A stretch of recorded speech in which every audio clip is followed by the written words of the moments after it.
High, দেখতে একটু সাউন্ডটা ঠিক আছে কিনা, কারণ এই যে শালা মুন্না খানের জন্য আমার এই আইডিটা 3 মাস ধরে বন্ধ ছিল। পাগলা মুন্না খান আমার আইডিটা পুরো ডিজেবল করে দিছিল এই ছাপরি মহিলার সাথে যোগ দিয়ে। এখন হয়তো বা ঠিক হয়ে গেছে, কিন্তু তারপরেও আমার আইডিটা হচ্ছে যে মানে লাইভ মানে কোড করে অবশ্যই এটা ছাড়তে হবে। লাইভ বন্ধ করে দিয়েছিল পুরো 3 মাসের জন্য। এই ছাপরির সাথে মুন্না খানের যোগ হয়ে আমার এই বিপদটা পড়ছিলাম। যাই হোক, দেখেন একটু সাউন্ডটা ক্লিয়ার আছে কিনা। যাই হোক, মুন্না খান তার ভুল বুঝতে পারছে, এই জন্যে আর কোনো ইয়ে নেই তার প্রতি। একটু দেখবেন সাউন্ডটা ক্লিয়ার আছে কিনা।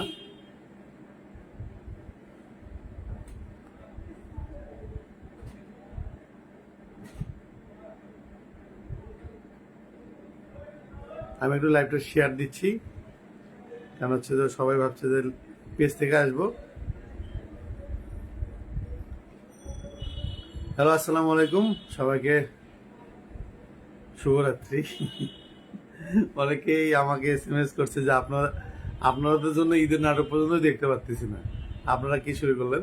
আজকে হচ্ছে যে আইডি থেকে আসলাম, আমার 3 মাস বন্ধ ছিল, এবং হচ্ছে যে এই সম্পূর্ণ দায়ভার হচ্ছে যে মুন্না খানের।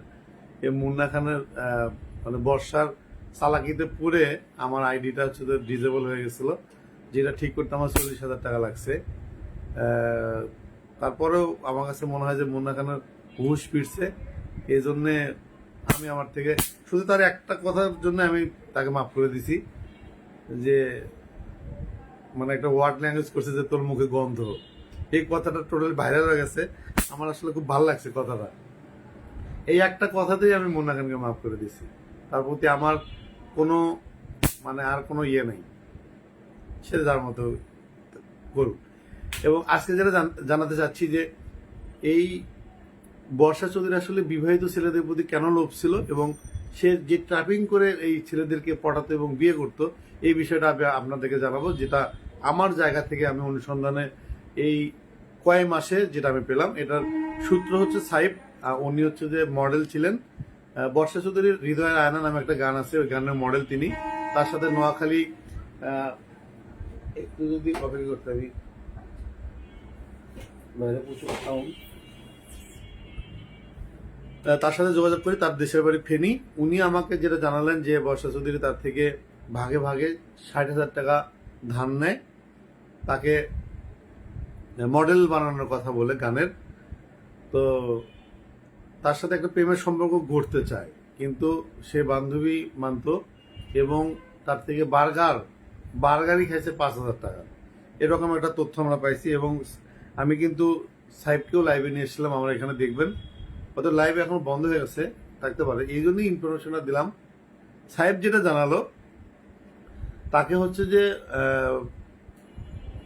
2-3 বারে টাকাটা দেয়। একবার হচ্ছে যে 30,000, একবার 20,000, 10,000, এভাবে করে 58,000 টাকা, এবং রিক্সা ভাড়া বার্গার টাকা সহ তার 60,000 টাকার মতো ছলে বলে কৌশলে নেয়, ধারের কথা কয়ে সেই টাকা আজও পর্যন্ত দেয়নি। তাকে মডেল বানানোর কথা বলে এই টাকাটা নেওয়া হয়।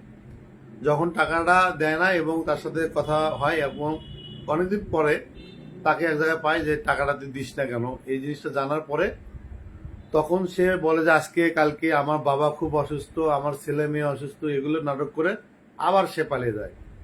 6 মাস 1 বছর তার নাম্বার ব্লক করে, এবং এই বর্ষা চৌধুরী তার আইডিটা নষ্ট করে যেটা হচ্ছে যে মূল পরিকল্পনা এই বর্ষা চৌধুরী যেটা করতো, সেটা আজকে আপনাদের জানানো উচিত। উনি কি করতে, একটা সেক্স ওয়ার্কার এর পিছনে লাগিয়ে দেয়, সাইবের পিছনে। সাইবের যে ভাষ্য মতে তিনি যেটা জানান, সেটা হচ্ছে যে উনি হচ্ছে যে একটা সেক্স ওয়ার্কার, এই সাইবের পিছনে লেগে দেয়, তার বাসা বাড্ডা। তাদের মধ্যে একটা প্রেমের সম্পর্ক গড়ে ওঠে। এক পর্যায়ে তাদের মধ্যে দৈহিক মেলামেশা হয়, এবং সেই মেয়েটি সাইবকে একটা ধর্ষণ মামলা দেয়। ধর্ষণ মামলা দেওয়ার পরে তাকে হচ্ছে যে মানে খুব মারপিট করে, এবং শাহবাগ থানায় তাকে হচ্ছে আটক করে। সাহেবের পরিবার অনেক মানে নোয়াখালী মানুষ যেটা হয় নামাজি, তার পরিবার জানি না জানে, এই জন্য সাহেব সবকিছু মেনে নেয়, এবং 16 দিন জেল খাটে সাহেব। তার টাকা তো দেয়াই হয় না, বরং সাহেবের 10 থেকে 12 লক্ষ টাকা তারা হচ্ছে এই চক্রটা হাতিয়ে নেয় এবং সাহেব ওখান থেকে দেশের বাইরে সে পালিয়ে যায়। লজ্জায় মুখ খুলতে পারে না এবং পরিবার যেন কোনোভাবে না বুঝতে পারে, মা জানি জিনিসটা না জানে, এই জন্যে তারপরে মা বিষয়টা জানে, জানানোর পরে ছেলেটাকে দেশের বাইরে পাঠানো হয়। এই হচ্ছে যে সাহেবের হচ্ছে একটা কর্মকাণ্ড ঘটে শুধুমাত্র এই বর্ষা চৌধুরীর মানে বাঁকায় পড়ে আর কি। এরপরে যেটা হয়, রুমি রহমানের যে কথা বলছেন যে আমরা একটা ডাঙ্গুলিতে একটা ইন্টারভিউ দেখেছি, সেখানে কিন্তু তাজিনাপার হচ্ছে যে অ্যাসিস্ট্যান্ট, নাম আমি ভুলে গেছি, উনি কিন্তু বলছে যে রুমি রহমান কিন্তু ড্রাগস নিত আর কি। সেখানে আমার খুবই কাছের, যেটা একদম ছাপ বলতেই পারি, সেটা হচ্ছে আমার এক্স গার্লফ্রেন্ড, উনি আমার সাথে যোগাযোগ করে, অনেকদিন পরে দেখা হয়। এই যেহেতু একটা ভাইরাল ইস্যু চলে বর্ষা চৌধুরীর সাথে, আমাকে একদিন ফোন দেয়, বলে যে মানে কি একটা একটা মেয়েকে বিয়ে করলি, এই মেয়েকে তো আমি চিনি, আমার বন্ধুর সাথে সে ড্রাগস সাপ্লাই করতে এবং বনানীতে সে ধরা পড়ে। সেই সূত্র ধরে জানতে পারে যে এই যখন রুমি রহমান যে ড্রাগসগুলো নিত, এগুলো সাপ্লাই এবং আনা নেওয়া করতো এই বর্ষা চৌধুরী। সেখান থেকে রুমি রহমানকে দেখেন কিভাবে বিয়ে করছে। উনি কিন্তু নিজে বলছে যে রুমি রহমানের সাথে একটা ধর্ষণ মামলা হয় এবং তিনি হচ্ছে জেল খাটে, এই জেল থেকে তিনি মুক্ত করে। একটা বিষয় কিন্তু আমরা দেখবেন যে আগের গল্পে যেটা আমরা জানলাম, সেই গল্পে কিন্তু ধর্ষণ সেক্স ওয়ার্কার দিয়ে সাহেবকে টাকা দিয়ে না, টাকা তো ফেরত দিয়েইনি, তাকে হচ্ছে যে একটা ধর্ষণ মামলার চেষ্টা করে তারপর হচ্ছে তাকে ট্রাপে ফেলে তার 10 থেকে 12 লাখ টাকা তারা হাতিয়ে নেয়। এখানে ওই সূত্র ধরে কিন্তু আমরা দেখছি যে রুমি রহমান কিন্তু একটা ধর্ষণ মামলায় দীর্ঘদিন জেল খাটে, সেটা কিন্তু এই বর্ষা চৌধুরী নিজে আমাকে বলছে, তাকে কিন্তু সে মুক্ত করে। এবং সেই মামলার হচ্ছে উকিল, যে উকিল হচ্ছে আমাদের বিয়ে পড়ায়, নাম হচ্ছে শরীফ ভুঁইয়া। স্যার শরীফ ভুঁইয়ার অফিস হচ্ছে আপনার ঢাকা বার যে সুমতির কিন্তু পিছনে একটা বিল্ডিং আছে, যেটা অ্যালেক্স বিল্ডিং 2 বলে, সেটা 5 তলায় লিফটের, যেখানে আমাদের বিয়ে হয়। ওইখানে কিন্তু এটার সাথে কিন্তু যোগসূত্র দেখেন, সেক্স ওয়ার্কার ধর্ষণ মামলা দেয়, সেখান থেকে বাঁচিয়ে বর্ষা চৌধুরী বিয়ে করে গেল। নাম্বার 2টা কিন্তু আমরা পেলাম। নাম্বার 3 হচ্ছে জ্যাকিকে যে বিয়ে করে, সে কিন্তু বারবার একটা মেয়ের কথা বলছে যে জ্যাকিকে বিয়ে করার পিছনে, মরে যাওয়ার পিছনে আরেকটা মেয়ে কিন্তু দায়ী। আমি জ্যাকির বিষয়টা বলবো, আমি কিন্তু জ্যাকিকে চিনতাম না। জ্যাকিকে আমি পাই, আমাকে হচ্ছে যে বিভিন্ন জায়গা থেকে ছবি দেওয়া হচ্ছিল। জ্যাকির বন্ধু আমাকে বিষয়টা বলে, জ্যাকির সাথে 2018 সালে প্রেম হয় বর্ষা চৌধুরীর প্রেম হয়। তো এখান থেকে এই জ্যাকিকে আসলে নায়ক বানানোর কথা বলে বিভিন্ন তার থেকে টাকা পয়সা, মোবাইল, স্বর্ণ সবকিছু সে হাতিয়ে নেয় 2018 সালে। এবং দেখবেন যে 2018 সালের পরে কিন্তু রুমি রহমানের সাথে তার বিয়ে হয়। এই 18 সালে যে তার সাথে প্রেম হয়, এটা হচ্ছে জ্যাকির বোন এবং জ্যাকির মায়ের ভাষ্য মতো আমি পেয়েছি। আর জ্যাকির বিষয়ে যখন সে আমার বিবাহিত স্ত্রী আমার সাথে বাসায় থাকে, একসাথে সংসার করে, তিনি কিন্তু বলেনি। তার হচ্ছে যে একটা ডান হাত, যেটা হচ্ছে যে ডান হাত ধরেন যে যদি দিয়ে দেয় হয়, বাম হাত আরেকটা আছে, নাম হচ্ছে হামিদ। উনি কোথাকার হয়তো বা কোনো থানার ওসি ছিলেন। এই ওসি হওয়ার পিছনে নাকি বর্ষা চৌধুরীর অবদান, তাকে হচ্ছে বিভিন্ন সরকারি প্রোটোকলে তাকে ওসি বানানো হয়। এইখান থেকে তিনি আসলে পিবিএস চাকরি করতেন, ওখানে ওসি হয়, নাম হচ্ছে হামিদ। এই হচ্ছে বাম হাত হচ্ছে তার হামিদ।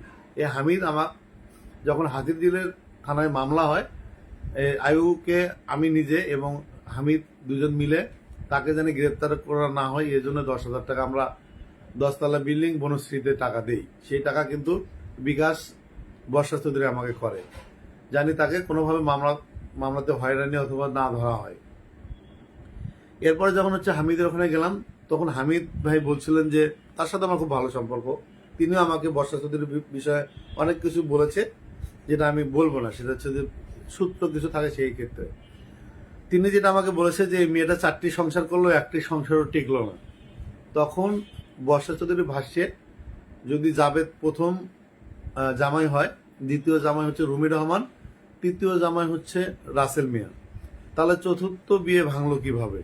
এটা আমার কাছে যখন কানে আসে, তখন আমার কিন্তু মানে এই বাসাতেই থাকে বর্ষা চৌধুরী, এবং সেদিন আমার লোকেশন ট্র্যাক আছে, কবে গেছি না গেছি, কয়টার সময়, এগুলো কিন্তু আপনাদের হচ্ছে একদম পুঙ্খানুপুঙ্খানুভাবে আমি দেখে দেবো।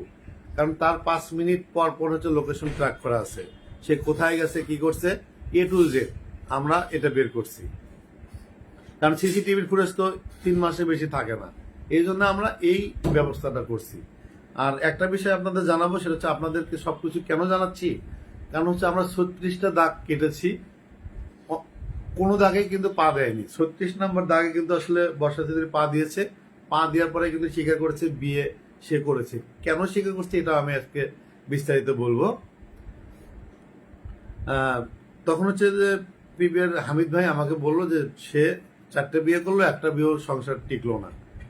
তখন আমার কাছে খটকা লাগলো, বিয়ে করছে 3টা, তো 4টা কিভাবে আসলো?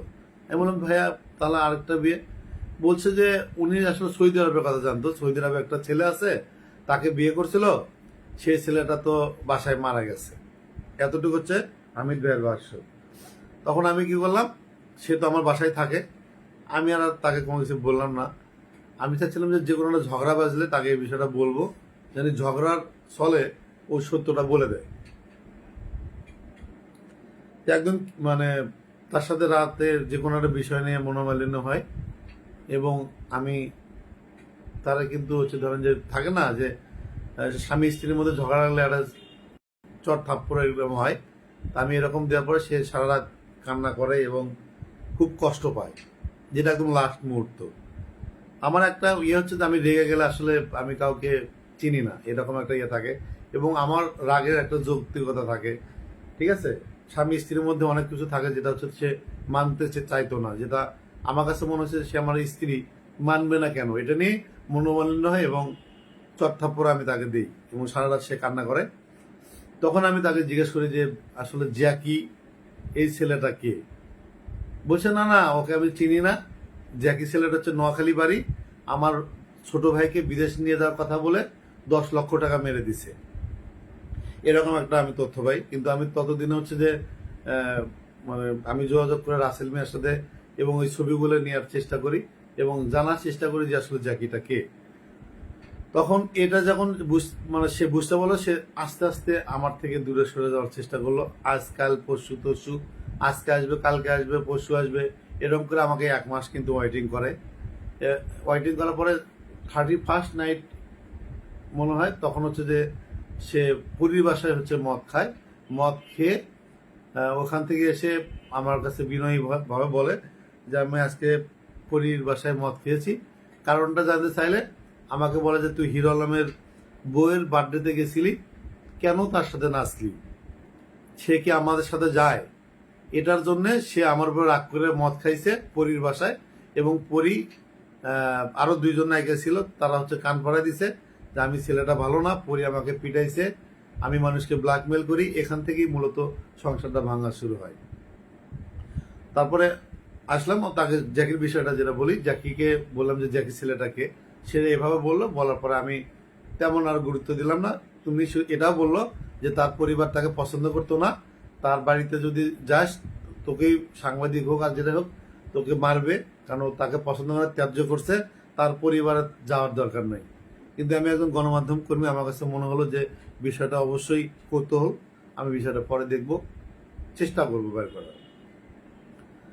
তারপরে আমি যেটা জানলাম যে উনি মূলত কাজটা করে কি, যখন হচ্ছে যে একটা রিলেশন তৈরি হয় ভালো, তার টার্গেট থাকে বিবাহিত পুরুষ এবং টাকাওয়ালা, তাকে বিয়ে করে এবং বিভিন্ন সেক্স ওয়ার্কার তার পেছনে লাগাই দেয়, লেলিয়ে দিলে হয় কি, প্রতিটা পুরুষের মধ্যে কিন্তু একটা জিনিস দেখবেন যে সে যত চরিত্রবাণী হোক, কোনো মেয়ে যদি মানে আগে এসে যদি তার সাথে মানে একটা সম্পর্কে যদি জড়াতে চায়, সেই পুরুষটা কিন্তু অবশ্যই চেষ্টা করে, কারণ যত বউ থাকুক আর যেটাই থাকুক, নতুন কোনো মেয়ে, নতুন কোনো থাকে না যে মানে পুরান পানির মাছ নতুন পানিতে গেলে একটু লাভ হবে, এরকম হয়। কিন্তু এটা তার হচ্ছে টেকনিক, একটা মেয়েকে তার পেছনে লেলিয়ে দেয় এবং ওখান থেকে সে আসলে সন্দেহ করা শুরু করে এবং সেখান থেকেই মূলত সে একটা মানে বিচ্ছেদ তৈরি করে, সেখান থেকে তিনি আসলে মানে পালিয়ে যাওয়ার চেষ্টা করে। যখন দেখে ওই ছেলেটার টাকা নেই, টাকা পয়সা নেওয়া শেষ তখনই এই কাজটা করে, এবং এটাই তার হচ্ছে মূল ফন্দি। যখন হচ্ছে যে তার সাথে একটা গ্যাঞ্জাম লাগে, তাকে হচ্ছে যে একটা ধর্ষণ মামলা দেয়। অনেক ছেলে আছে যারা মামলা হামলা এগুলো ভয় পায়, তারা কিন্তু আসলে পালিয়ে যায়, তারা কিন্তু আসলে এগুলো করে না। এবং আরেকটা এখান থেকে সূত্র পেয়েছি যে আমার কাছে মনে হয় যে তাজিন আপা আর হচ্ছে যে রুমি রহমানের, আমরা জানি যে দীর্ঘ 7 বছরের সংসার, তাদের মধ্যে কিন্তু কখনোই বাচ্চা হতো না। তাজিন আপা যে কোনো ভাবে টেনশন অথবা কোনো কিছু দিয়ে মারার পরে আসলে রুমি রহমানের, তাজিন আপার মানে মারা যাওয়ার পরে দেখবেন যে রুমি রহমানের মানে বাচ্চা কি বলে সেটা কিন্তু আসলে, যেটা আমরা জানি জায়ান তার পেটে আসে, এটা কিন্তু আসলে যেহেতু একজন ড্রাগস নেয়, আমরা যতদূর জানি যারা নেশা করে তাদের কিন্তু আসলে মানে বাচ্চা যে হওয়ার যে ধারণ ক্ষমতা এটা কিন্তু কম থাকে। আমার কাছে ওইখান থেকে যেটা সন্দেহ হয় সেটা হচ্ছে যে, এবং বিভিন্ন সূত্রতে আমরা জেনেছি, দেখবেন যে জায়ানের চেহারা কিন্তু জ্যাকির মতো প্রায়। এবং আমার কাছে মনে হয় যে এই তার একটা মানে ছিল, যে টাপ ছিল, যদি রুমি রহমানকে বিয়ে করে সেক্ষেত্রে রুমি রহমান যদি মারা যায়, ওই ঘরে যদি সন্তান না থাকে সেক্ষেত্রে কিন্তু ওই জমি জমা আসলে কোনোটাই পাওয়া সম্ভব না। সেক্ষেত্রে যারাকে সে মেয়ে হিসেবে স্ট্যাম্পে সিগনেচার করে তাকে মেয়ে বানানোর নাটক করে সম্পত্তি হাতিয়ে নিয়ে আসলে তার মূল কাজ ছিল। যেটা যখন জায়ান হলো, আমি একটা জিনিস দেখবেন যে, আপনার একটা জিনিস দেখবেন যে কোনো স্বামী যদি মারা যায়, মানুষের একটা শোক কাটতে কিন্তু 3 মাস 6 মাস 3 বছর আমি এরকম দেখেছি। ঠিক আছে, এমনও দেখছি যে 30 বছর একটা মেয়ে বিয়ে করে না। সেখানে জায়ান হওয়ার 18 দিন অথবা 28 দিনের মাথায় রুমি রহমান যখন মারা যায়, মারা যাওয়ার 1 মাস পরে কিন্তু জ্যাকিকে বিয়ে করে, এবং জ্যাকিকে যে টোপ দেয় যে তুমি দেশে আসো, তোমার দুবাই থাকার দরকার নাই, তোমার জন্য লন্ডন ভিসা করছি, এবং আমি জ্যাকির বন্ধুর সাথে কথা বলেছি, তিনি এখনো দুবাই আছে।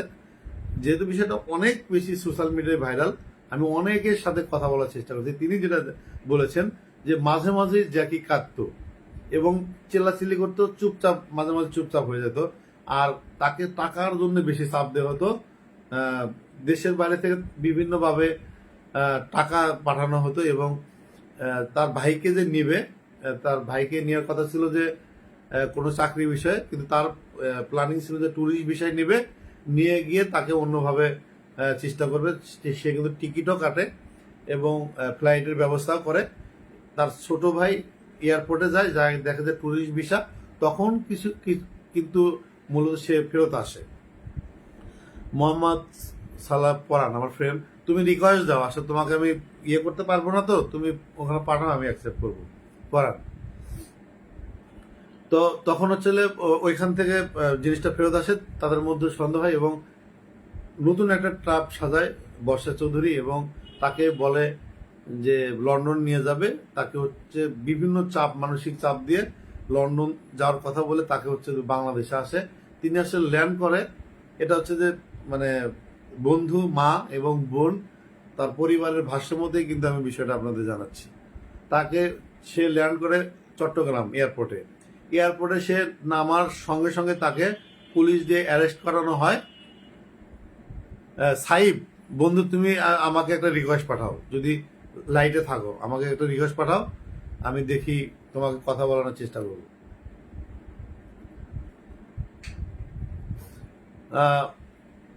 এখান থেকে যাবে কিনা আমি জানি না, আইডি থেকে আসলে আমি পারি না, যদি রিকোয়েস্ট আসে, রিকোয়েস্ট আমি খুঁজে পাচ্ছি না, আমি তারপর ট্রাই করতেছি।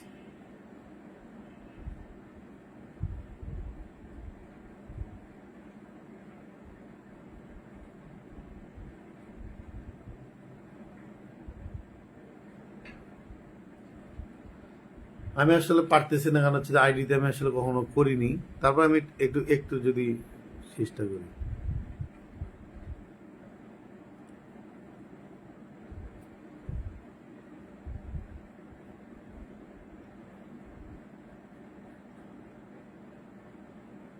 আচ্ছা, রিকোয়েস্ট শাহরিল লেক্সে সাইদা বলাকা কৌশিক আমজাদের বিষয় নিয়ে কথা বলা, আমি বলবো, এই কারণ হচ্ছে এই বিষয়গুলো আমি জানাচ্ছি। কৌশিক আমজাদের বিষয় নিয়ে রোমানা নামে এক সিঙ্গার, উনি জানাইছে। আমি আসলে রিকোয়েস্ট করতে পারতেছি, পারতেছি না। আমি আইডি থেকে আসছি তো, পেজ থেকে আসলে ওদের পাবো। তারপর তোরা লাইনে থাক, তোরা মেসেজ কর, তাহলেই হবে। তখন হচ্ছে যে তিনি ল্যান্ড করে হচ্ছে চট্টগ্রামে, তাকে হচ্ছে পুলিশ দিয়ে থানায় আটকানো হয়। থানায় আটকানোর পরে জ্যাকির বাবা মাকে ফোন দেওয়া হয়, তার ছেলেকে বিয়ে করবে, বর্ষা বিয়ে হবে, আপনারা হচ্ছে এখানে চলে আসেন। কিন্তু জ্যাকির বাবা মা হচ্ছে বিষয়টা আগে থেকেই জানতো। মাঝে মাঝে সে কাতার থেকে না দুবাই, সে দুবাই থাকতো, দুবাই থেকে বাংলাদেশে আসতো, বাংলাদেশে বর্ষার বাসাতেই থাকতো। সে আসলে নোয়াখালী যেত না। কিন্তু বিষয়টা ততদিনে জাকির মামারা জানতো, পরিবার জানতো। বর্ষা চৌধুরী যে একটা বাজে মেয়ে, খারাপ মেয়ে, তার পরিবার জানতো। তাকে বলা হয়েছে যে সবকিছু ছেড়ে যদি 10 লাখ টাকা কাবিন, আমরা 10 লাখ টাকা দিতে রাজি আছে, তাকে তুমি ডিভোর্স দিয়ে তুমি ফিরে আসো। কিন্তু এই জাকি সেটা করেনি, যায়নি। এই জন্য তার হচ্ছে যে এই কাল হয়ে দাঁড়াচ্ছে। এই জন্যে পরিবার তার উপরে বিরক্ত ছিল। আসলে কিন্তু পরিবার এখনো, তার মা কাঁদে। যতই হোক, একটা সন্তান, ফুটফুটে সন্তান যদি মারা যায়, এটা আমার মাও কিন্তু সেভাবে কাঁদবে। কিন্তু এটা তার একটা ট্রাপ ছিল। এবং যে মেয়ের কথা বলছে প্রেমের এটা না, কারণ হচ্ছে যে বর্ষা চৌধুরীর সাথে 2018 থেকে তার সাথে প্রেমের সম্পর্ক ছিল। যখন সে কোন ইউনিভার্সিটিতে পড়ে, তেজগাঁও, সেই ইউনিভার্সিটি থেকেই বর্ষা চৌধুরীর সাথে প্রেম ছিল। বিভিন্ন সূত্রে টাকা পয়সা এই জ্যাকি হচ্ছে তাকে দিত। এটা ছিল হচ্ছে যে তৃতীয়। এবং একজন যেহেতু জিজ্ঞেস করছে যে কৌশিক আমজাদের বিষয়, কৌশিক আমজাদ, যখন আমি এই বিষয়গুলো আমি যখন ভাইরাল হয়ে গেল, তখন আমি বিভিন্ন জায়গায় বলছি যে বর্ষা চৌধুরী কোনো জামাই থাকে যদি, তাহলে অবশ্যই জানাবেন এবং জানানোর ট্রাই করবেন। রোমানা রুমি নামে একজন সিঙ্গার ছিলেন যাত্রাবাড়ি, যাকে হচ্ছে তিনি বিভিন্ন হ্যারাসমেন্ট করত মামলার ভয় দেখিয়ে। সেই রোমানা আপার সাথে কথা হয় যখন আমি নোয়াখালী থেকে আসি। ঠিক আছে, বর্ষা চৌধুরীর পড়ালেছে যে বর্ষা চৌধুরীর গান করার জন্য 20,000 টাকা দেওয়া হয়েছে, সে আমাকে বলক দিয়েছে।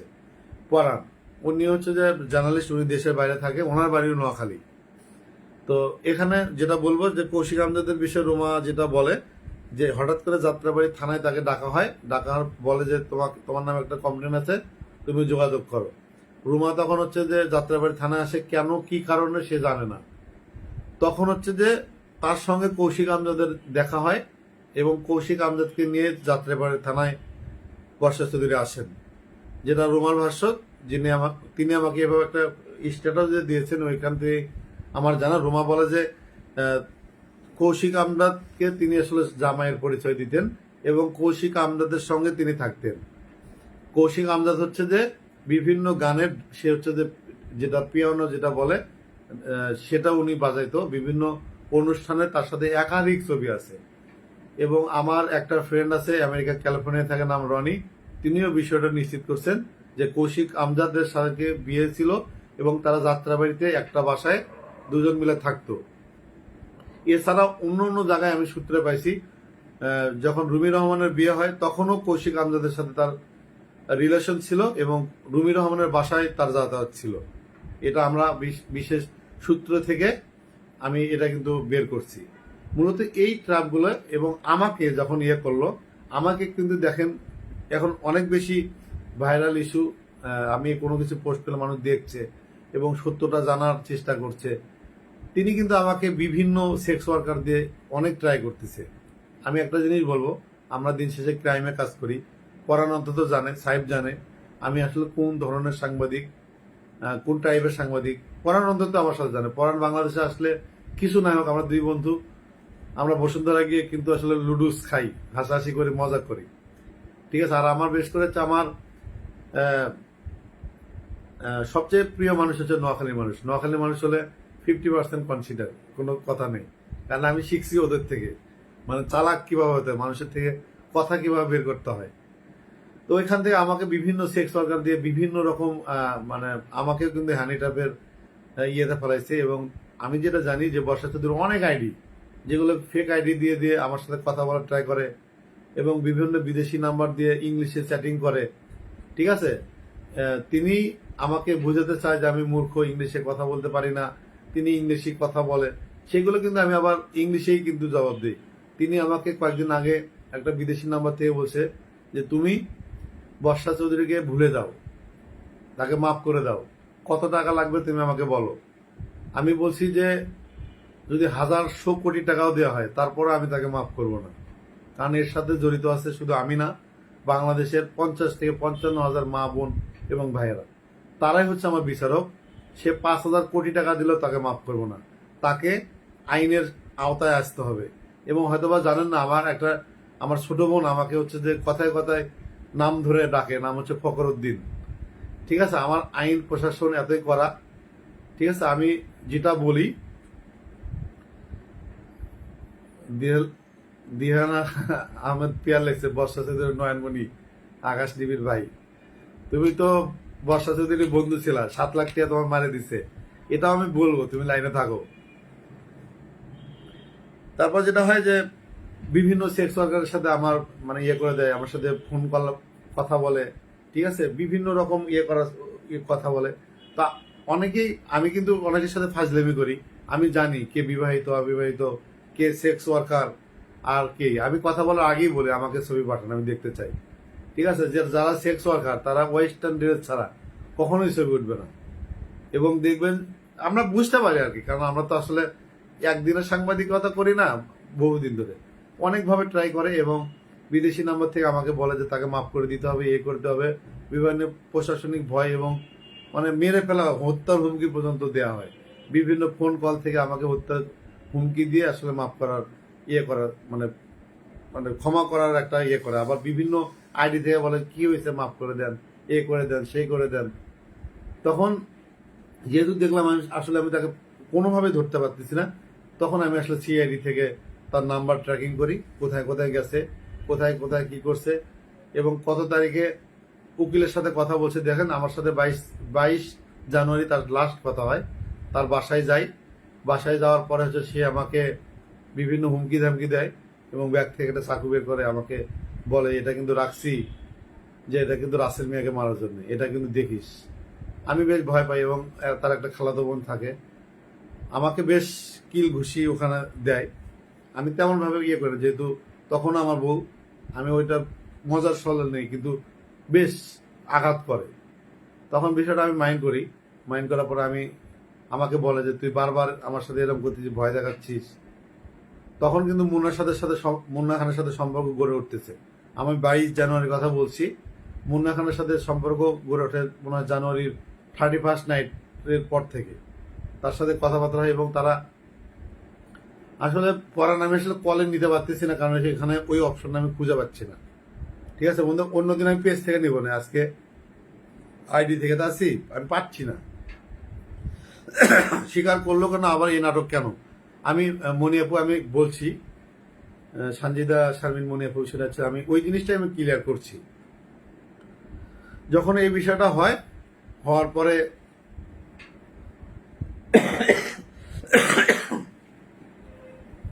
22 তারিখে যাই, 22 থেকে যাওয়ার পর আমাকে বললেন যে আমি বিয়ে করি, এটা আমার পেশা, এটা নেশা, আমি সবার সামনে গিয়ে কান্নাকাটি করব, বাবা মার কথা বলবো, অসুস্থ বাবা। এবং দেখবেন তার খালাতো বোনের একটা বিয়েতে আমি গেছি, তার বাবা কিন্তু মোটেই অসুস্থ না, অসুস্থতার ভান করে। আমি তাদের সাথে ছবি তুলছি এবং পোস্ট করছি, সেই ছবিগুলো আছে, আমি আবার পোস্ট করব। কিন্তু তার বাবা হচ্ছে একদম কবিরাজ, বিভিন্ন মানুষের প্রেম জোড়া এগুলো লাগায়। এটা হচ্ছে মুন্না খানের শুটিং এ গিয়ে যে আপনি দেখবেন যে একজনকে 7 মাসের জেল খাটাইছে, নামটা আমি ভুলে গেছি, ওর বড় ভাই, উনি আমাকে নিশ্চিত করছে। এবং তার বাবার কাজই হচ্ছে ঘরে বসে থাকা এবং মানুষের প্রেম প্রীতি জোড়া লাগানোর জন্য বিভিন্ন কবরেজি করে তিনি। যদি এরকম না হয়, আমি আপনাদের তার ইন্টারভিউ নিয়ে আমি ছেড়ে দেব। তারপরে যখন হচ্ছে যে তাকে বলার পরে সে আমাকে বল, তুই আমাকে হারাবি, ঠিক আছে, আমি তোর বিয়ের অস্বীকার করব, তুই আমার কিছুই করতে পারবি না, কারণ তোর বিয়ের ছবি আমার মোবাইলে, আমি সবকিছু সরাই দিব, আমার ফোনে আছে, ঠিক আছে, আর বিয়ের কাবিন টাবিন সরাই ফেললে তুই কোনো কিছু করতে পারবি না।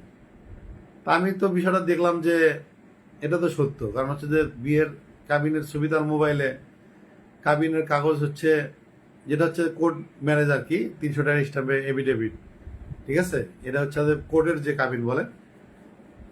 আরেকটা বিষয় বলি, তিনি কিন্তু আসলে আমার সাথে যে কাজী নিয়ে এসে যে হলফনামায় সিগনেচার করতে হবে যে নীল পাতায়, এটা কিন্তু করেনি। এটা তার আসলে প্ল্যানিং ছিল যে 3 মাস আমাকে এভাবে ইয়ে করবে, দেখভাল করবে, এবং আমার থেকে টাকা নিয়ে তার একটা পলিসি ছিল। বিভিন্ন সুদের উপরে টাকা চাইতো, বিভিন্ন গাড়ি ভাড়া করার জন্য, গাড়ি ঠিক করার জন্য টাকা চাইতো, বাসা ভাড়ার জন্য টাকা চাইতো। আমি কিন্তু আসলে পার্লার দেওয়ার জন্য টাকা চাইতো। আমি আসলে আমার জীবনে একটাই হচ্ছে ব্যর্থতা, আমি কাউকে টাকা ধার দেই না। ঠিক আছে, আমি এটা পারি না। আপনি 2,000 টাকা খাবেন, আমার সাথে বসবেন। আপনি মাছ খাবেন, মাংস খাবেন, আমাকে শুধু বলবেন, আমি বাসায় নিয়ে এসে আপনাকে খাওয়াবো, কিন্তু আমি টাকা ধার দিতে পারি না। এটা আমার একটা খুব খারাপ গুণ, দেই না আমি কাউকে।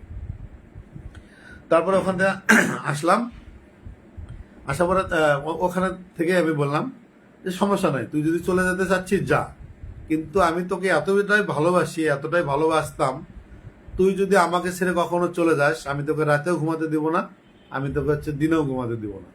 এটা বলে আমি চলে আসি এবং ওখানে সম্পর্ক ক্লোজ করি। ক্লোজ করার পরে আমি বাসায় আসি। আসার পরে বেশ মন খারাপ। আমি বাসাতে, আমি একটা জিনিস বলি, আমার ভালো লাগলেও আমি বাসায় থাকি, টিভি দেখি, মায়ের সাথে গল্প করি, ঠিক আছে, গেমস খেলি, কিন্তু আমি হচ্ছে ঘোরাফেরা খুব বেশি পছন্দ করি না। আমার যদি খুব বেশি মন খারাপ হয়, আমি ঢাকার বাইরে যাই, ঘুরি, খুলনা যাই, নোয়াখালী যাই, মানে আমার খুব প্রিয় শহর এগুলো, সিলেট যাই, মাজারে, এগুলো করে মূলত আমি আসলে আমার সময় মানে কাটাই আর কি। ওখান থেকে আসলাম, তারপর আমার ছোট বোনকে বিষয়টা বললাম। ছোট বোন ততক্ষণে বুঝে গেছে যে আসলে সে আমাকে পোল্ট্রি মারতে যাচ্ছে এবং পোল্ট্রি মারবে। এই জন্যে তিনি আমাকে বললো যে আমরা আসলে কাজী অ্যাডভোকেটের সাথে যোগাযোগ করার চেষ্টা করি। ততক্ষণে দেখলাম যে চ্যানেলের একটা প্রোগ্রামে গিয়ে ওপেন চ্যালেঞ্জ করতেছে, তার কোনো কাবিন নাই, তার সাথে কোনো বিয়ে হয়নি।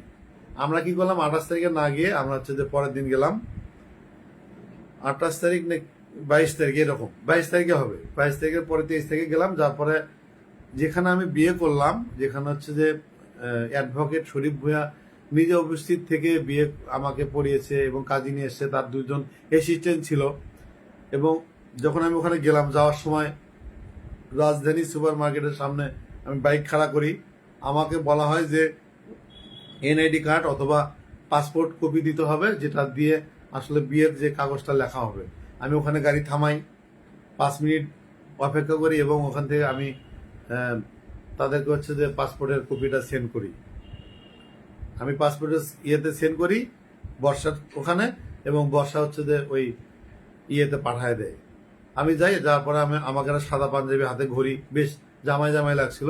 আমাকে বললো যে তুই এখানে দাঁড়া, আমি তোর একটা ছবি তুলে দিই, তোকে তো জামাই জামাই লাগতেছে।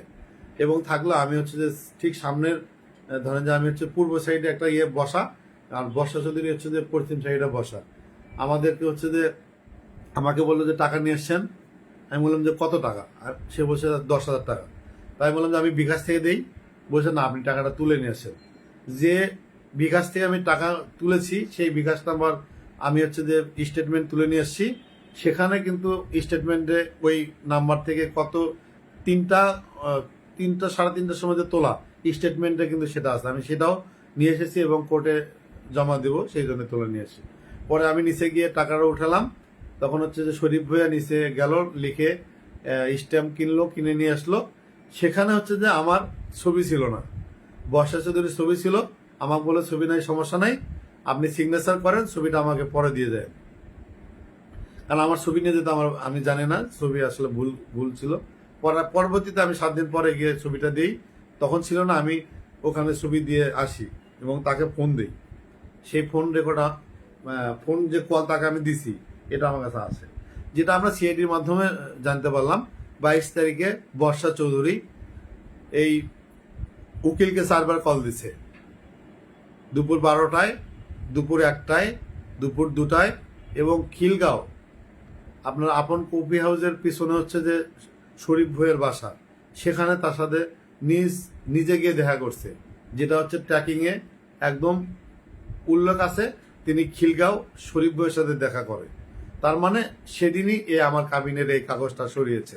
এবং আপনি একটা জিনিস দেখবেন যে আপনার সামনে যদি একটা বিয়ে হয়, আমি যেখানে নিজে রাজসাক্ষী, আমার বাবা মা বোন সবাই জানে, আমরা 3টার সময় কিন্তু বাসা থেকে বেরিয়ে গেছি, ঠিক আছে। ছোট বোনের সাথে যাওয়ার কথা ছিল, যেহেতু বাইক 2জনে বেশি চড়া যায় না, মা আসলে বলছে যে যাবে না, তুই যা।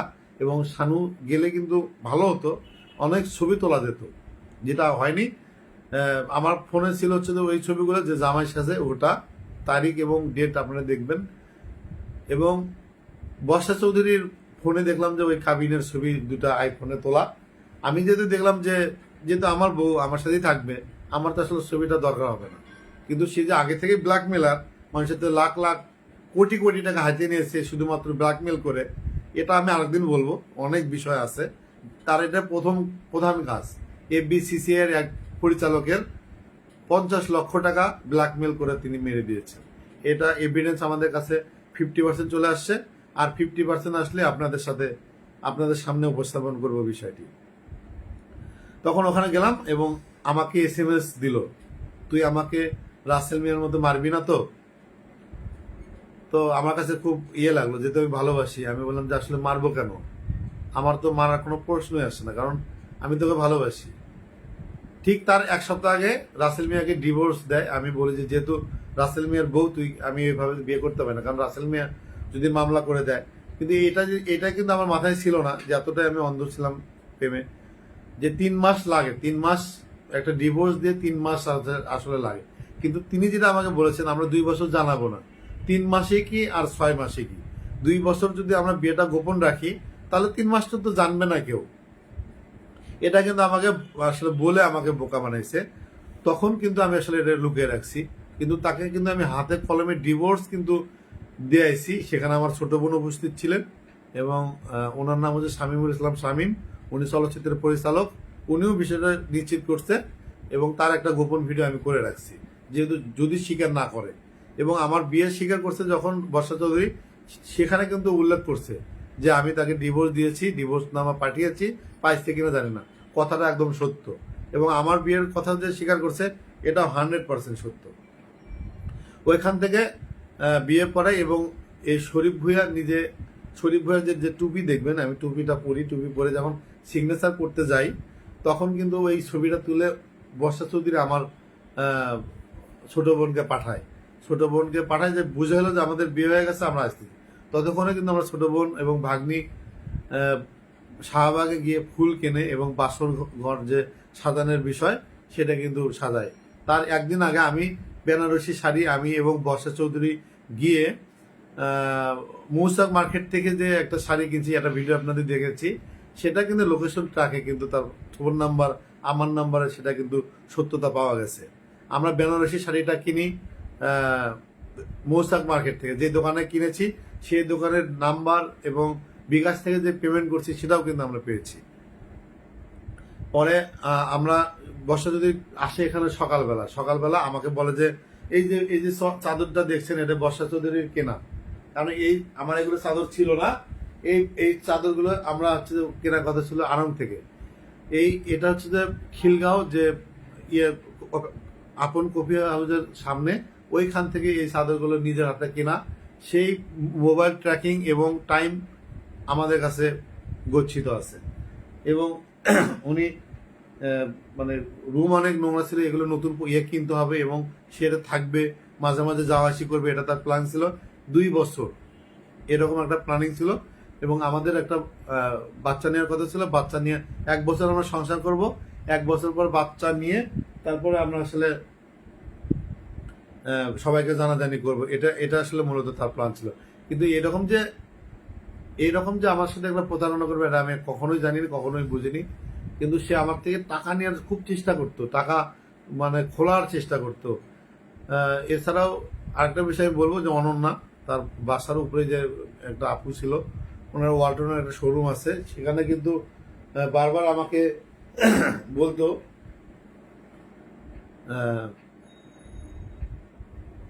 বেশি হচ্ছে, একটু একটা মিনিট।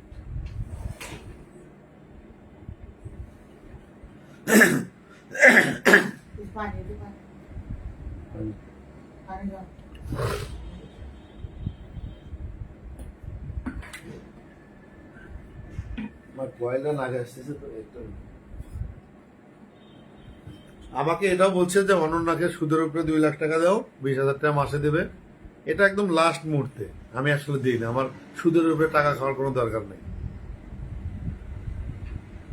তখন কি করলো, আসার পরে এখানে শাড়ি টাড়ি পরলো, এবং আমি হচ্ছে যে আসার সময় যে লোকেশনটা ছিল দেখেন, আমার কাছে মনে হলো অনেক ভিড় হবে। আমি যে কোর্ট থেকে বের হয়ে বিকালবেলা আমি গুলিস্তান হয়ে ইনক্লাবের সামনে দিয়ে, মধুমতি সিনেমার সামনে দিয়ে, তারপর হচ্ছে যে ইয়েতে তেল শেষ হয়ে যায়, শাপলা চত্বরে যেটা বলে মতিঝিল, ওখান থেকে তেল নেই। মানে অনেক জ্যাম ছিল, দেখলাম যে টায়ার্ড হয়ে গেছে, সে এসে শাড়ি পরে ঘুমায় গেছে। আমি সাইড থেকে একটা ছবি তুলছিলাম, ঠিক আছে, বেনারসি শাড়ি পরে দেখবেন যে একটা ছবি আছে, যেটা যেটা হচ্ছে আমি সাইড থেকে তুলছি। আর তার যত বিয়ের ছবি আমাদের হচ্ছে বেশ বড় ফুল ছিল, মালা ছিল এবং গাঁদা ফুলের দিয়ে সাজানো ছিল, যেটা আমরা ছবিতে দেখছেন। তাকে আমি মালা পরিয়ে দিচ্ছি, সে আমাকে মালা পরিয়ে দিচ্ছে। বাসর ঘরের অনেক স্মৃতি, 65টার মতো ছবি, এগুলো মূলত তিনি সব তার ফোনেই তোলা ছিল। তিনি আমাকে বলছে যে আইফোনের ছবি ভালো হয়, আইফোনের ছবি তুললে। আমি আসলে বুঝতে পারিনি, কারণ হচ্ছে আমার ফোনও অনেক দামি ফোন, ঠিক আছে, আমার ফোন বিক্রি করলে অবশ্য তার 4-5টা আইফোন কেনা যাবে, ঠিক আছে, কিন্তু আমি বুঝতে পারিনি, বিশ্বাস করছি। সেই জায়গা থেকে আমার কাছে মনে হয় যে সে আমাকে ঠকিয়েছে।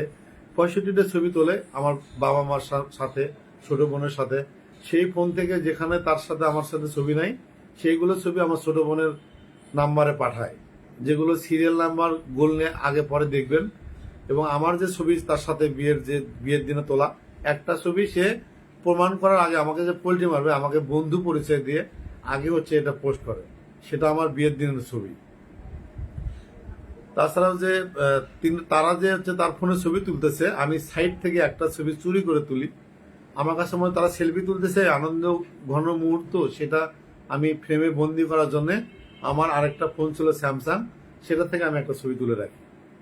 তার আইফোন থেকে যে এতগুলো ছবি তোলা, এটা প্রমাণ ওটা দিয়ে আমরা বের করতে পারছি ইনশাল্লাহ, ঠিক আছে। এবং যে ছবিগুলো আমাদের দিয়েছে আইফোনে তোলা, এটার জন্য প্রমাণ তারা যে সেলফি তুলছে, আমার ছোট বোনের হাতে দেখবেন সেলফি, ওর আইফোন। আমি সাইড থেকে একটা এই ফোনটা দিয়ে আমি আসলে এই ফোনটা দিয়ে মূলত ওই ছবিটা তোলা। এই ফোনের নাম্বার, তারিখ, ডেট আছে। তারপর যেটা হলো 12টা আগ মুহূর্ত, সঙ্গীতা, আমরা ছোট বোন শানু, দুইজন ভিতরে ঢোকে, যেটা বাসর ঘরের গেট, আমরা প্রতিনিয়ত যেটা বলি বাসর ঘরের গেট ধরা। সেই গেট ধরা কিন্তু আমরা দেখছি গ্রামে টাকা পয়সা, একটা হই হুল্লোড়, টাকা বনে বোনা, এগুলো নিয়ে কিন্তু গেট আসলে খোলা হয় না। সেদিন প্রচন্ড গরম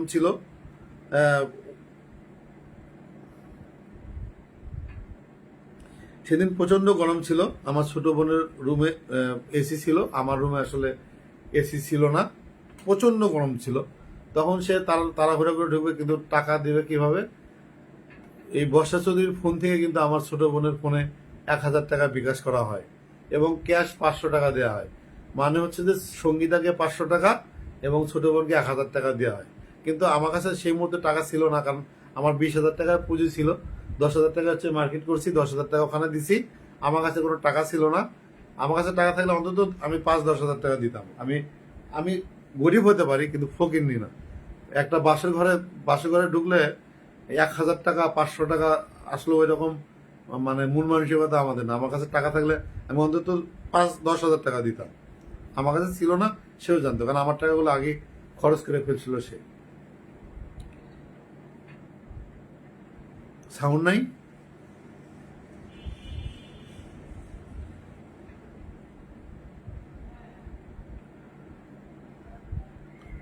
হ্যাঁ, আপনারা কি শুনতে পাচ্ছেন? সাউন্ড কি ঠিক আছে? এটা বন্ধ হয়ে গেছে। হ্যাঁ হ্যাঁ,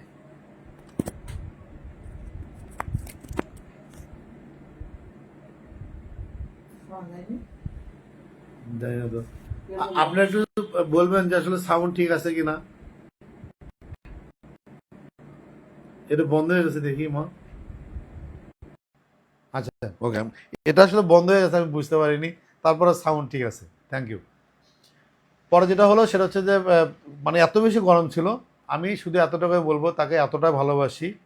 আমাদের বাসর অন্তত সে কিন্তু জানে আমার বউ কি না, আমার সাথে বাসর হয়েছে কি না। আমি এতটি গোলাপ ফুল নিয়ে আসছিলাম ইয়ে থেকে, যেটা হচ্ছে যে শাহবাগ থেকে এতগুলো গোলাপ ফুল নিয়ে আসলাম। আমার খুব ইচ্ছে ছিল যে আমার বাসরটা হবে, আমি যেতে তাকে অনেক বেশি ভালোবাসি, আমি সারা বিছানায় নিজের হাতে গোলাপ ফুলগুলো ছিটাইছিলাম। ঠিক আছে, পুরা মানে বর্ষা যখন শুয়েছিল তার গায়ের উপরে, তারপর হচ্ছে যে সাইডে আমি গোলাপ ফুল ছিটাইছিলাম এরকম। অনেকগুলো অনেকগুলো গোলাপ ফুল ছিল, যেগুলো হচ্ছে পাপড়ি ছিঁড়ে ছিঁড়ে আমি ছিটাইছিলাম। এটা অন্তত কেউ না জানুক, বর্ষা কিন্তু নিজে জানে আমি তাকে কতটা ভালোবাসি এবং ভালোবাসতাম। আমরা এখান থেকে আধা ঘন্টা 1 ঘন্টা থাকার পরে সে গরমে থাকতে পারছিল না। এই আবার হচ্ছে যে শানুর রুমে যায়, গিয়ে হচ্ছে যে বলে যে ইয়ে কর, নাচ দেখবো, এরকম মনে বলছে, নাচ দেখবো, তুই নাচ। সে নাচের ভিডিওগুলো আছে। ঠিক আছে, আমি যদি জানতাম যে এরকম পোল্ট্রি মারবে এবং এগুলো করবে, তাহলে কিন্তু আমারও দামি সেট আছে, আমারও দামি ফোন ছিল, এটা দিয়ে গোপন ক্যামেরায় শ্যুট করা যায়, করে রাখতাম। বিশ্বাস করছি, ঠকাইছে। আল্লাহ কিন্তু অন্য দিক দিয়ে আমাকে কিন্তু পোষায় দিছে, তার সকল ফোন ট্র্যাকিং আমার কাছে আছে। তারপরে দেখুন, যখন হচ্ছে যে অ্যাডভোকেট যখন পোল্ট্রি মারলো, আমার শেষ ভরসা ছিল কাজী। আপনারা দেখবেন আমি কিন্তু 15,000 টাকার বিজ্ঞাপনে একটু ফানি টাইপের হলেও আমি কোর্টের বারান্দায় বারান্দায় আমি কিন্তু একটা টুলেট লাগাইছিলাম যে কেউ কোনো কাজে যদি এটা বের করতে পারেন তাকে আসলে আমি 15,000 টাকা দেবো। সেটা ফানি হলেও প্রতিটা অ্যাডভোকেট এবং কাজী সবার কানে কানে ছিল। এই অ্যাডভোকেটের ফোন ট্র্যাকিং করে আমরা হচ্ছে যে কাজীর নাম্বার পাই। কাজীর নাম্বার, কাজীকে অনেকবার আমরা ট্রাই করি, অনেকবার বলার চেষ্টা করি, তাকে ভয়ভীতি দেখায়, কোনোভাবে সে রাজি হচ্ছিলেন না। তখন অন্য একটা ভাই আছে, উনি হচ্ছে শরীফ ভূঁইয়ার হচ্ছে বন্ধু, তাকে আমরা ধরি, যে তাকে বুঝাই যে এই কাজে আমাদের বিয়ে পড়াছে, সে কোনোভাবে স্বীকার করছে না। আর যদি তিনি স্বীকার না করেন, তাকে অবশ্যই মামলার আওতায় আসতে হবে।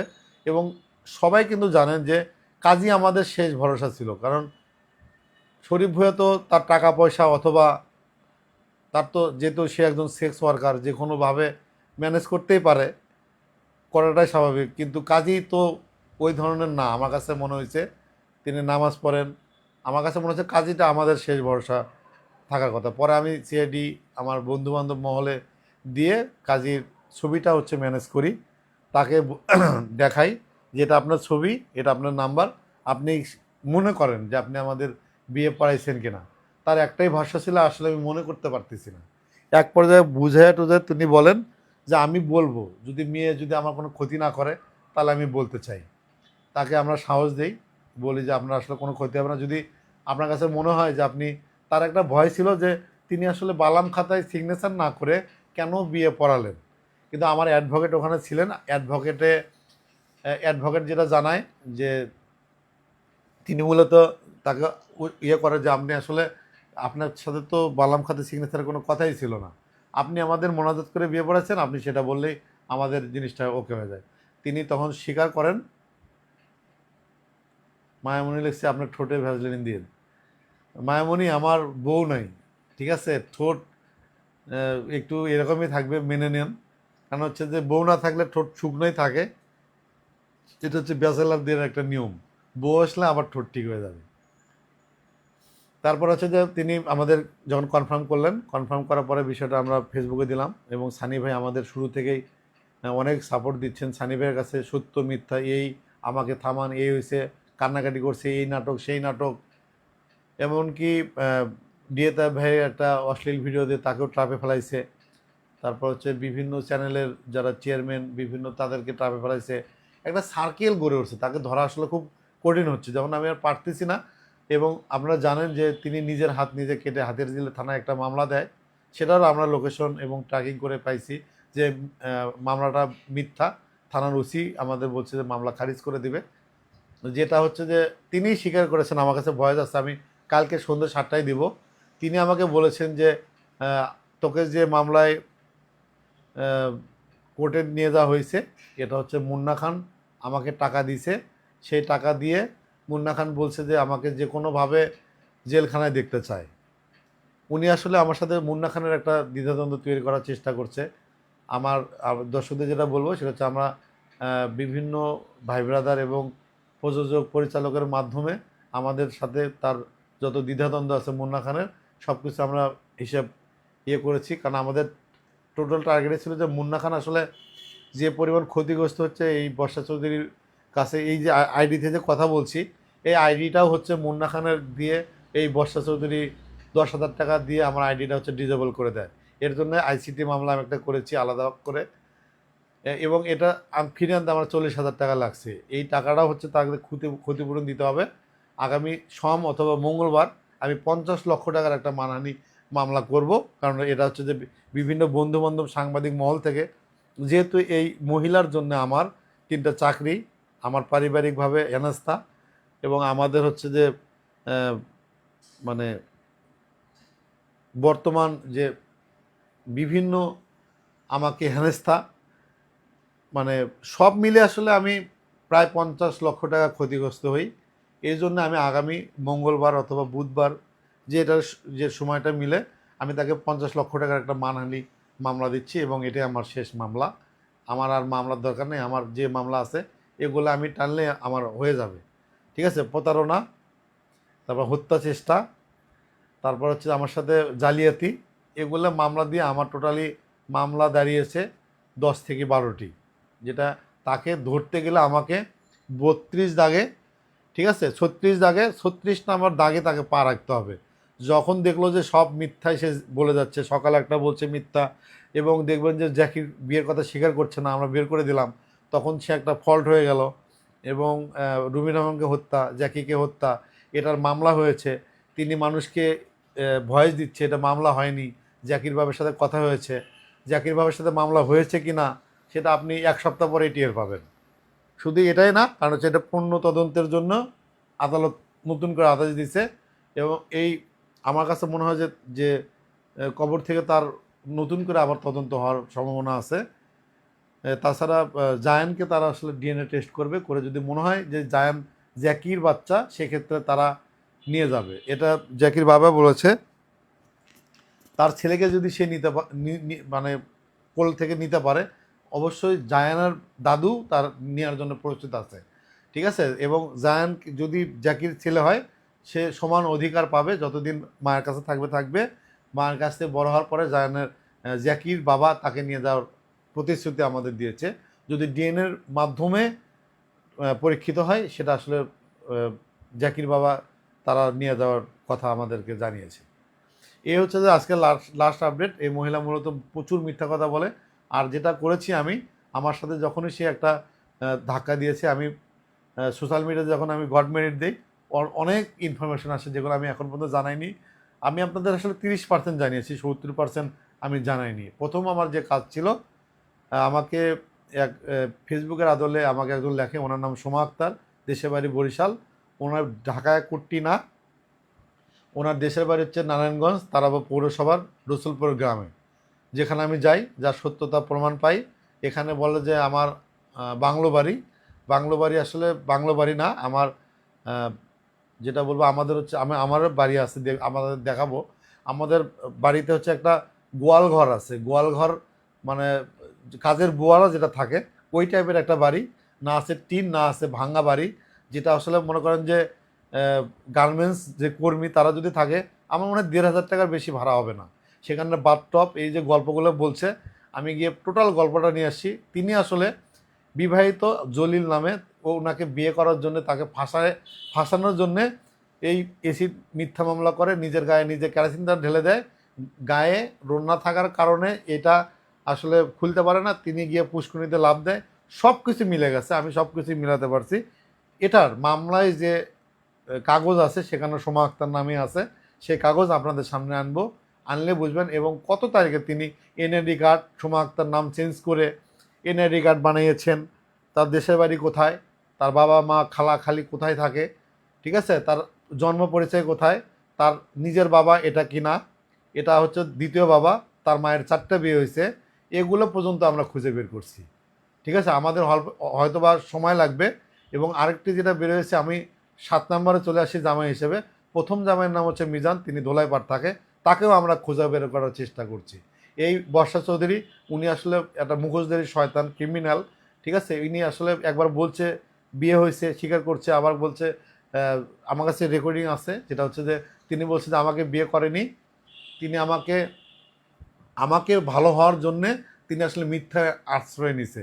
আমার বউ সে আমার সাথে বাসর করছে, আমার সাথে বিয়ে হয়েছে, সম্পূর্ণ আমার কাছে লোকেশন থেকে ট্র্যাক করে সব কিছু আমার কাছে আছে। আমাকে মিথ্যা আর সত্য বলার কি আছে? বর্ষা চৌধুরী নিজে কিন্তু জানে সে আমার বউ কিনা। আমি বারবার বলছি এগুলো নাটক বাদ দেন, ঠিক আছে। আর হচ্ছে যে আপনি যে জ্যাকি হত্যা করছেন, রুমি রহমান হত্যা করছেন, এগুলোর বিচার আপনার খুব শীঘ্রই হবে এবং আমরা এই বিচারটাই চাই। আমার বিচার আমি পেয়ে গেছি, আমার সব সাক্ষীর প্রমাণ এবং আমার লোকেশন ট্র্যাক করে উনি আমার বউ কিনা আমি সব কিছু বের করছি, কাজী সাক্ষী পাইছি আমি, এবং আমাকে যে বউ স্বীকার করছে আমি সেটা আদালতে জমা দিছি। এবং বাংলাদেশের ইতিহাসে প্রথম নজিরবিহীন ঘটনা একটি ঘটিয়েছে, যেটা আমি যে আজ পর্যন্ত যে মামলা কেউ কখনো দায়ের করেনি, সেই মামলাটা আমি দায়ের করেছি, যেটা ৩০৯ ধারা।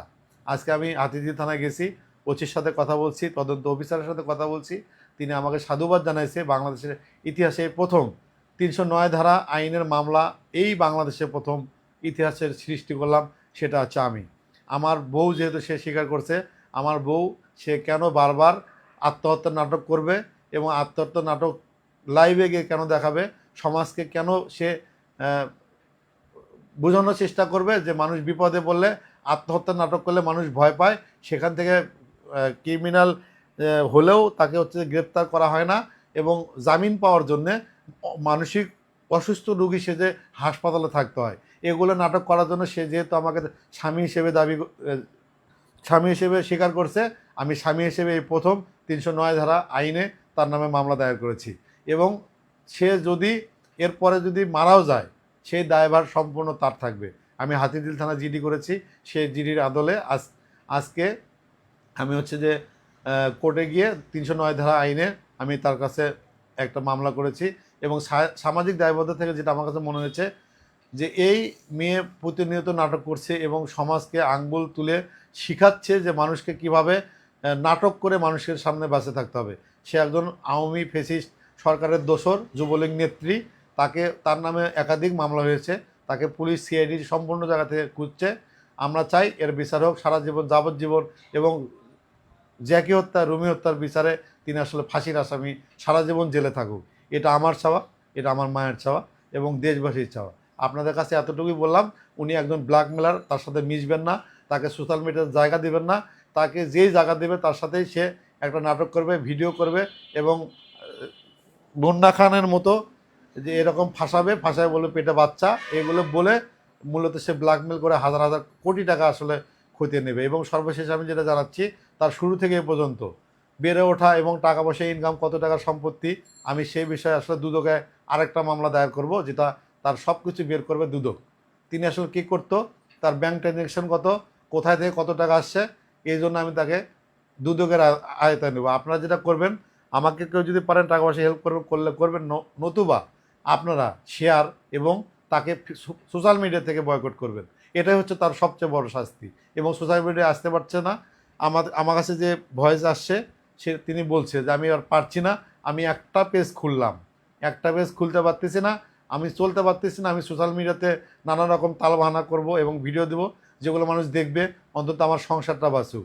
মাসে যদি $500 $1,000 আসে, সেক্ষেত্রে 80-90 হাজার টাকা তিনি পাচ্ছে।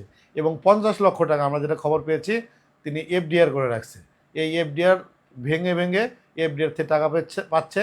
এবং যে মামলা করছে, যে রুমি রহমানের বোন এবং বাচ্চা নিয়ে যে ফ্ল্যাটের মামলা হয়েছে, এখান থেকে 20,000 টাকা কোর্ট থেকে করা আছে যে তাকে মাসে 20,000 টাকা দিতে হবে।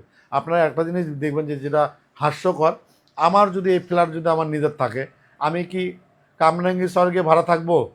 আমার ফ্ল্যাটে তো আমি থাকবো। তার মানে এটা একটা মিথ্যা নাটক। আমরা খুবই খুঁজছি এবং পাওয়ার চেষ্টা করছি রুমি রহমানের বোন, যে তাকে হচ্ছে প্রতিনিয়ত গালাগালি এবং তাদের মধ্যে ঝগড়াঝাটি হতো, তাদের জন্য আসলে এই রুমি রহমানকে হত্যা করেছে। এটা একটা মামলা হয়েছে, আমি রুমি রহমানের বোন অথবা পরিবারের সাথে যোগাযোগ করার চেষ্টা করছি। অনেকগুলো আপনারা পাবেন, আমি আসলে এইগুলো জানানোর চেষ্টা করছি যে তার সাথে আসলে কেউ মিশবেন না। তার সাথে মিশলেই আপনাকে ব্ল্যাকমেল করবে ব্ল্যাকমেল করে আপনার থেকে লাখ লাখ কোটি কোটি টাকা হাতায় নেবে। এই ছিল আজকে আপনাদের মূল উদ্দেশ্য, যেটা বলার কারণ হচ্ছে যে উনি যার সাথে পারে না তার পিছনে হচ্ছে সেক্স ওয়ার্কার লাগিয়ে দেওয়ার পরে আসলে ধর্ষণ মামলা চেষ্টা করে। আমি আপনাদেরকে এটাও বলছি যে আমার এক্স গার্লফ্রেন্ড যেটা বলেন বর্তমান নাম হচ্ছে সুমি, তার সাথেও কিন্তু সে যোগাযোগ করার চেষ্টা করছে এবং সুমিকে দিয়ে ধর্ষণ মামলা করার চেষ্টা কিন্তু করেছে। যখন দেখছে যে সুমি আসলে ওই টাইপের না, সুমি রেকর্ডিং করে কিন্তু সেটা কিন্তু ছেড়ে দেওয়া হয়েছে। এই মেয়েটা আসলে আমাকে ফাঁসানোর জন্য বিভিন্ন রকম হুমকি ধামকি দিচ্ছে এবং আমাকে যেটা বলছে যে তুই আমার মামলা তুলে নে, আমি তোর মামলা তুলে নেই, আমাকে তুই আবার পুনরায় বিয়ে করে রাসেল মিয়া এবং মুন্না খানের নামে ধর্ষণ মামলা দেওয়ার জন্য। আরে বাবা, এখনও তো বিবাহিত বউ হচ্ছে রাসেল মিয়ার, তার নামে আমি কীভাবে ধর্ষণ মামলা দেব? আর আমি তো কখনোই মাফ করব না। জাস্ট তার সাথে একটু নাটক করছি, কারণ আমি দেখতে চাইছিলাম যে উনি আসলে পায়তারাটা কী করছিলেন। আমার সাথে যেটা পায়তারা করছিলেন, উনি চাইছিলেন যে আমার মামলাগুলো তুলে নিই। তার হচ্ছে 3টা মামলা, 2টা খারিজ হয়ে গেছে, একটা মামলা আছে, আর আমি মামলা করছি 12টা। আমি কেন আসলে ইয়ে করব? আমার প্রথম ইচ্ছাই ছিল যে ও কোর্টে আসুক, হেনস্থা হোক, টাকা খরচ হোক, তাহলেই বুঝবে। কিন্তু আমি একটা গোপন সূত্রে যে খবর পেয়েছি, তিনি আসলে একজনকে 20 লাখ টাকার অফার করছে। 20 লাখ টাকা অফার করে তার সাথে সংসার করার পুনরায় ফিরে যাওয়ার চেষ্টা করতেছে। তাকে স্বামী হিসেবে নিয়ে আমাকে এবং মুন্না খানের নামে ধর্ষণ মামলা দেওয়ার চেষ্টা করতেছে। এই যে মেয়েটা এত নাটক করছে, এত নাটক সাজাচ্ছে, আসলে কি দিন শেষে আমাদের সাথে পারবে? দেশের জনগণ হচ্ছে সবচেয়ে বড় শক্তি, আমাদের সাথে তার পারা কখনোই সম্ভব না। তিনি পুলিশ প্রশাসন এবং ডিসিএসপি দিয়ে বিভিন্ন থানায় ফোন দিয়ে মামলার জন্য হুমকি ধামকি দিচ্ছে, আমরা সেগুলোও কিন্তু তথ্য প্রমাণ পেয়েছি। আমি একটা কথাই বলবো, সে আমাকে বারবার হলুদ সাংবাদিক আখ্যায়িত করে বারবার অপমান করছে এবং আমি একটা জাতীয় অনলাইনের একটা হচ্ছে বর্তমান এমপ্লয়ি, তা আমাকে হলুদ সাংবাদিক আখ্যায়িত করার জন্য আমি তাকে সাইবার আইন ট্রাইব্যুনালে আমি তার নামে একটি মামলা দায়ের করেছি।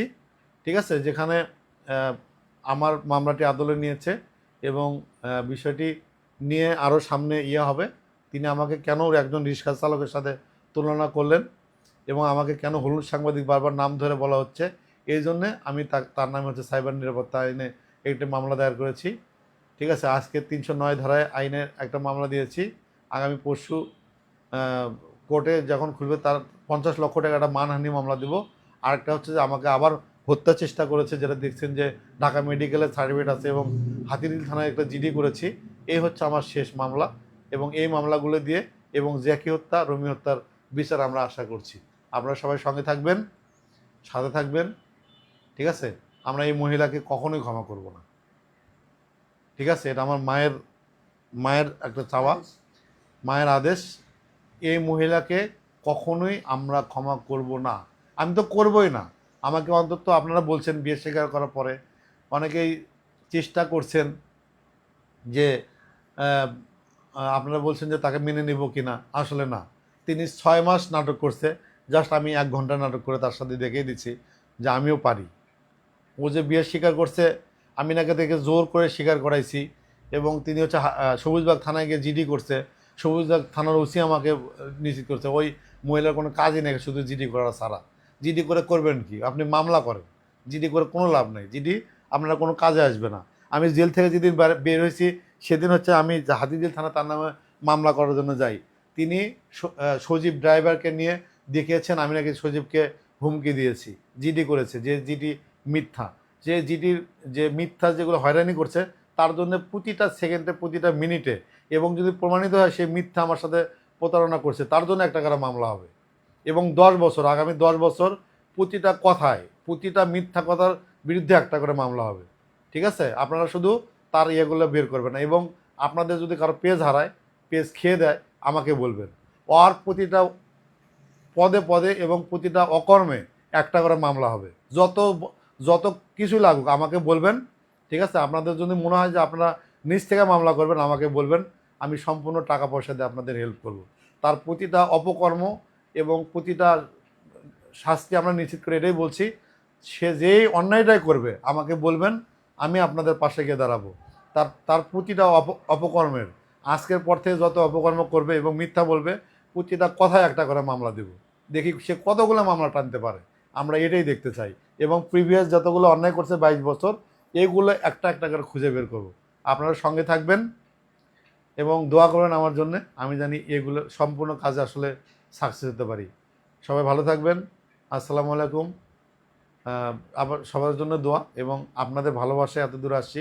আমি বারবার বলছি, আপনারা হচ্ছে আমার বিচারক, আপনারা যে রায় দিবেন আমি সেটা নেব। আপনারা যদি বলেন যে বর্ষাতুতিকে মাফ করে দিতে, আমি একটা কথা বলবো না, আমি এখানে ভোট নিব, আমি এখানে দিব যে তাকে মাফ করবো কি না, আপনারা ভোট দিবেন। ঠিক আছে? আমার আমার জাতিসংঘ এবং জাতীয় নির্বাচন রাখবে না, আমার ফেসবুকে সে অপশন আছে। বর্ষাতুতিকে কী শাস্তি দিবেন, কি করবেন, প্রতিনিয়ত চলবে। এবং আমার মা বলছে, ওই একটা মিথ্যা কথা বলবে, তুই 17টা ভিডিও করে ছাড়বি, কারণ জনগণ তোর সাথে আছে। ওর সম্পূর্ণ মিথ্যা কথা, কোনো সত্য কথা নাই। এবং কান্নাকাটি করতেছে। একটা মানুষ যখন হাত দিয়ে বলছে বিয়ে করছি, সব করছি, তারপরে এসে বলছে মিথ্যা বলছি। সে আমাকে বিয়ে করছে কিনা সে জানে, সে আমার সাথে বাসর করছে কিনা সে জানে। ঠিক আছে? এগুলো মিথ্যা নাটক বাদ দিয়ে, ঠিক আছে, এখনও সময় আছে, ভালো হয়ে যান। আপনি অন্তত তো জানেনই না আপনার নামে পর্নোগ্রাফি আইনে মামলা, আপনার নামে যে কতগুলো মামলা হয়েছে আপনি নিজেও জানেন না। আপনাকে সারা জীবন জেলে থাকতে হবে, এটাই হচ্ছে আমাদের প্রতিজ্ঞা, এটা আমার মায়ের আদেশ। ভালো থাকবেন সবাইকে, আল্লাহ হাফিজ, আসসালামু আলাইকুম।